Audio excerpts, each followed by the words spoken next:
সমুদ্রে ভাসতে থাকা সামনের এই কন্টেনারের ভেতরে কি পেলাম চলেন আপনাদের সাথে শেয়ার করি। তো কেমন আছেন বন্ধুরা, আশা করি সবাই ভালো আছেন। আজকে আমি আপনাদের সামনে নতুন একটা ব্লগ ভিডিও নিয়ে আসছি।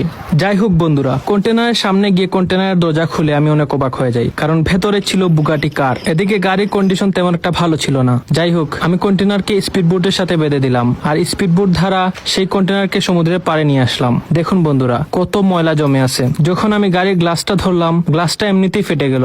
গাড়ির ভেতরে গিয়ে গাড়ি চালু করতে চাইলাম, কিন্তু চালু হলো না। তবে গাড়ির লাইটটা জ্বলতেছিল, তার মানে এই গাড়িটা ঠিক মতো কাজ করালে একদম নতুন হয়ে যাবে। তারপর আমি কন্টেনারটা একটা ট্রাকের মধ্যে উঠিয়ে নিলাম আর ভালো করে শক্ত করে কন্টেনারের সাথে বেঁধে দিলাম। তারপর বন্ধুরা, আমি আমার স্পিডবোটটা লক করে দিলাম। স্পিডবোট লক করা শেষে আমি ট্রাক নিয়ে কন্টেনারটা সোজা আমার গ্যারেজে নিয়ে আসলাম। গ্যারেজে আসার পর গাড়িটা একটা মেশিনের মাধ্যমে পারফেক্ট জায়গায় বসালাম। গাড়িটা ওয়াশ করে নিলাম। পানি গায়ের উপর পড়ে নিজের অবস্থা কি হয়েছে।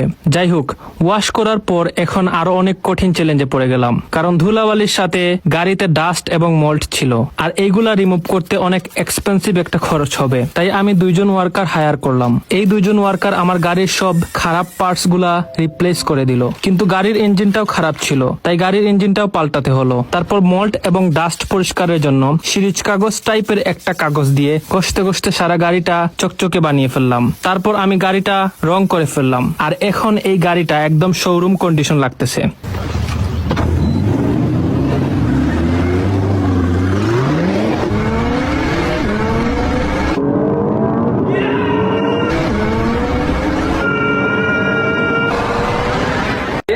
The Black Bugatti, such an incredible machine.